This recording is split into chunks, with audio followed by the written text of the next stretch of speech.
All right, everybody. Today we're going to talk about proteins. And the first thing that we're going to say here, just like we're going to look at the basic structure, and that is that a protein is a long chain of amino acids. Okay, so just like these others that we've looked at already, carbs and nucleic acids and proteins, like these three, lipids are a little bit different, but these three, carbs, nucleic acids, and proteins, are these long chain molecules made up of smaller individual pieces.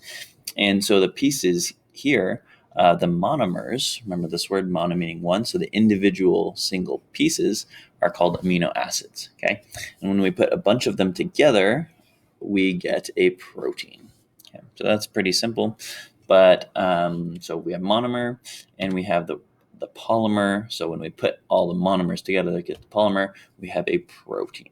Okay, so I want you to draw this, right? Just draw some circles that represent amino acids, label that, and then draw this here, showing that the whole thing is called a protein. I want that in your notes. Okay, now the next thing is that an amino acid isn't just a circle. Just like when we talked about carbs or nucleic acids, these are molecules and they have atoms that make them up, right? And so it's actually kind of a complex molecule, and it's going to look like this. Hold on. Where is it? Here we go. So this is an amino acid. Okay, and it turns out that there are 20 different amino acids, and here is what they look like. Okay, so let's break down the structure real quick.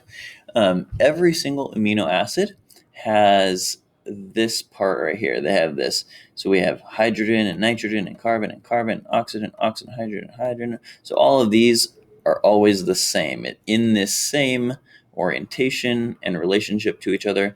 All amino acids have this part right here.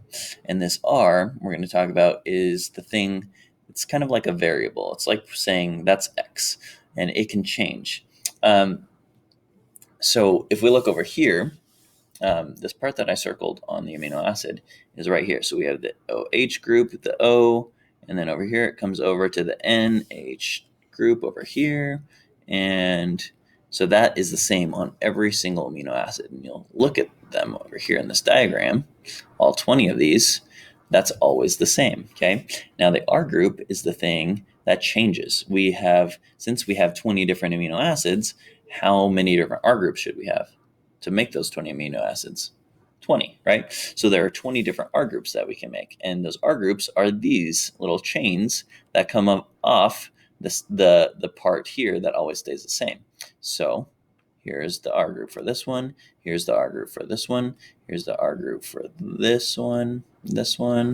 Okay, and you can see they're all different. Like all of these over here are groups on the bottom, so here there's a bunch more.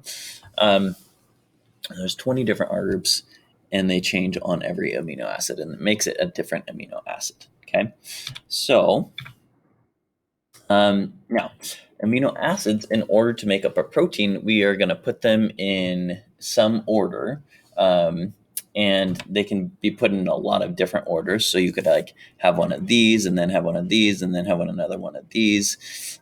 Except that a protein can be hundreds to thousands of amino acids long.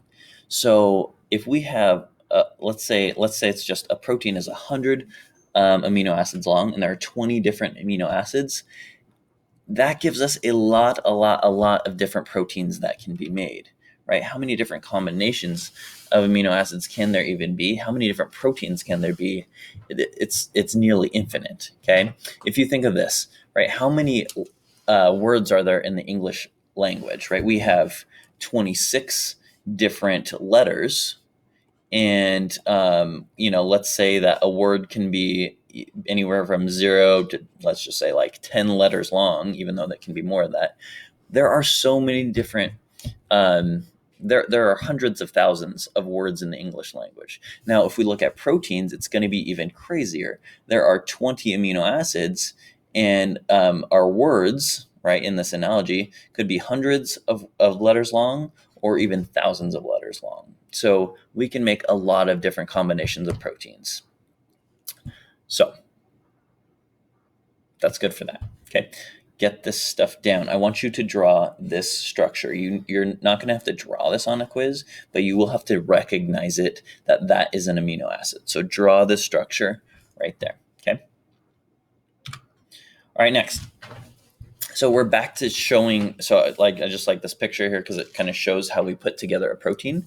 So these are the different amino acids. The letters here are 3-letter abbreviations. So we can put different, we put these amino acids in whatever order, and we connect them together. And based on the order that they are in, they're going to make different shapes, right? So you see here how they are making these helices. They also make flat sheets called beta sheets. And so what they make, if they make that or if they make this, either of these two structures depends on the order that we put them in here. So what order these different amino acids go in. And also remember, we're back to showing them as circles, even though we know they're not circles. Okay. So these things, then these structures come together and make a tertiary structure, the next level of structure. And then this bigger structure kind of comes together and becomes, if we put let's see, 4 of these together, we got 1, 2, 3, 4, we got an even bigger protein. Okay. So there's different levels of structure when we're making a protein. Okay. So let's write some of that stuff down. Okay. So the order of amino acids determines the protein shape. So what order we put the amino acids in is going to determine the shape. That's really important. The next thing is that the shape that the protein has determines what the protein can do. Okay. So proteins don't have brains, so they can't, each protein can't just say, hey, I want to do this now, or I want to do this now, because it can't think about what it needs to do. It has a certain shape, so it can only do that one job. Okay. It's like a part of an engine, right? So a part of your engine or a part of your car, a wheel only does one thing on your car because it has its proper shape to do that job, and it can't function as another thing because it doesn't have a brain. It can't think oh, I'm doing this, now I'm going to change my job, right? So just like a protein has its shape, it can only do its one job. And then the last thing there, every protein has one job based on its shape.